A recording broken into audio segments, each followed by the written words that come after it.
everybody, welcome back to our reading of Samuel. I hope you guys checked out my mom this morning for her devotional, and then my sister for our new prayer thing that we're doing, just changing up a little bit. We want a little bit more interaction, so that's why we're going to start asking you guys questions and see if you're willing to reflect on what we prayed about. But my sister finished off Samuel at reading chapter 10, so I'm going to get into chapter 11. This is after the anointing of Saul. So give me grace with these names.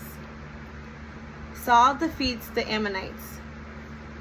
Then Nahash, the Ammonite, went up and besieged Jabesh-Gilead. And all the men of Jabesh said to Nahash, "Make a treaty with us, and we will serve you." But Nahash, the Ammonite, said to them, "On this condition I will make a treaty with you, that I gouge out all your right eyes, and thus brings disgrace on all Israel." The elders of Jabesh said to him, "Give us 7 days respite, that we may send messages through all the territories of Israel. Then, if there is no one to save us, we will give ourselves up to you." When the messengers came to Gibeah of Saul, they reported the matter in the ears of the people, and all the people wept aloud. Now behold, Saul was coming from the field behind the oxen. And Saul said, "What is wrong with the people, that they are weeping?" So they told him the news of the men of Jabesh.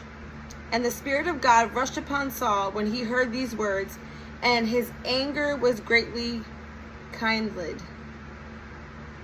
He took a yoke of oxen and cut them in pieces, and sent them throughout all the territories of Israel by the hand of the messengers, saying, "Whoever does not come out after Saul and Samuel, so shall it be done to his oxen."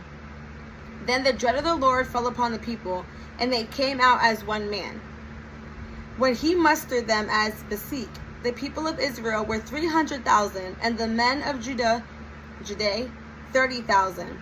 And they said to the messenger who had come, "Thus shall you say to the man of Jabesh-Gilead, tomorrow by the time the sun is hot, you shall have salvation." When the messengers came and told the men of Jabesh, they were glad. Therefore the men of Jabesh said, "Tomorrow we will give ourselves up to you, and you may do to us whatever seems good to you." And the next day Saul put the people in three companies, and they came into the midst of the camp in the morning, watched, and struck down the Ammonites until the heat of the day, and those who survived were scattered, so that no two of them were left together. Then the people said to Samuel, "Who is it that said, 'Shall Saul reign over us?' Bring the men, that we may put them to death." But Saul said, "Not a man shall be put to death this day, for today the Lord has worked salvation in Israel."